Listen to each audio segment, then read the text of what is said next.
시청자 여러분 안녕하십니까? VOA 뉴스입니다.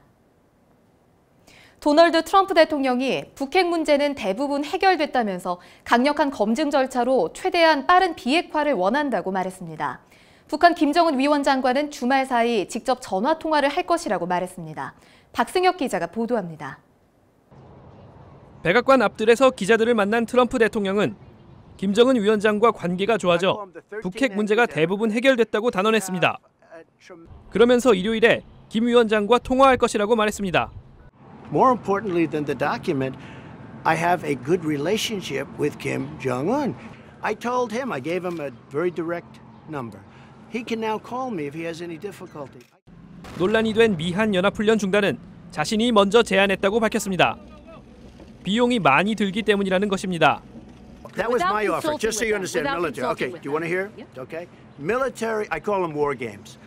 I hated them from the day I came in. I said, why aren't we being reimbursed? That's North Korea's term, war games. That's my term. They use it too. They might use it.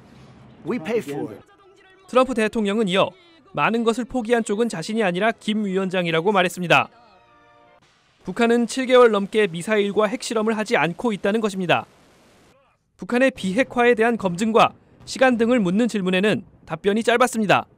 We're going to have a very strong verification. How long will you give Kim Jong-un to follow through on denuclearization? We're working it as fast as possible.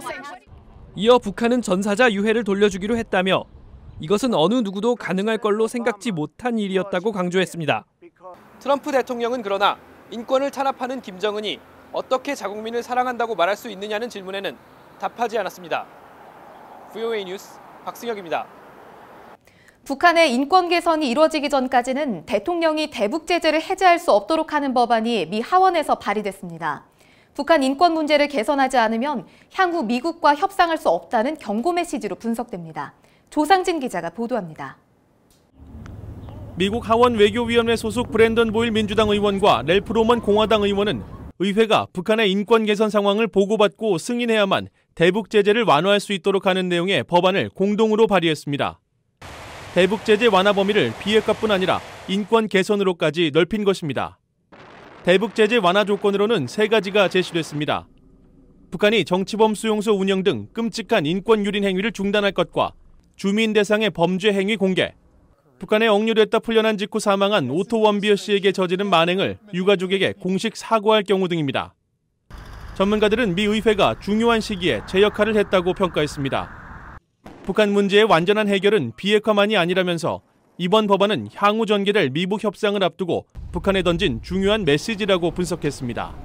We have to come back to human rights, the rule of law, and we will. And it's good for Congress to keep up this voice.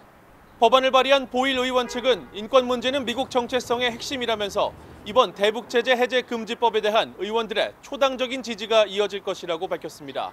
VOA 뉴스 조상진입니다. 미 의회는 대북 제재 유지와 북한 인권법 제정 등을 통해 미국 대통령에게 협상력을 제공하고 있다는 내용의 미 의회 보고서가 나왔습니다. 미 의회 초당적 연구기관인 의회조사국은 15일 발표된 보고서를 통해 미 의회는 북한 인권 문제를 제기하고 관련 법을 제정함으로써 대통령의 선택에 큰 영향을 미치고 있다고 밝혔습니다. 또 이런 활동들이 북한과의 협상과 관련 국간 회담에서 미국의 협상력을 높이고 외교 안보적 이익을 증대시킨다고 평가했습니다. 진 매티스 미 국방장관은 15일 로드아일랜드 해군대학 졸업식 연설을 통해 북한과의 대화가 진행되고 있지만 핵무기 위협에 대해서는 계속 경계해야 한다고 말했습니다.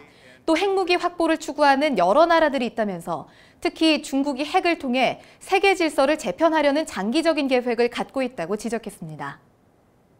오리아나 마스트로 조지타운대 교수는 미한 연합훈련 중단과 주한미군 철수 가능성을 언급한 트럼프 대통령의 발언은 미국의 영향력을 떨어뜨리려는 중국의 기대에 부합했다고 진단했습니다. 보니 글레이저 전략국제문제연구소 선임연구원도 트럼프 대통령이 북한의 구체적인 비핵화 약속 없이 중국의 쌍중단 제안을 수용한 듯한 발언을 했다고 지적했습니다. 반면 헤리티지 재단의 딘챙 선임연구원은 연합훈련 중단은 일시적이며 대북 협상에 진척이 없으면 언제든 훈련이 재개될 수 있어 중국이 얻은 것은 많지 않다고 분석했습니다. VOA 뉴스 마칩니다. 시청해주신 여러분 고맙습니다.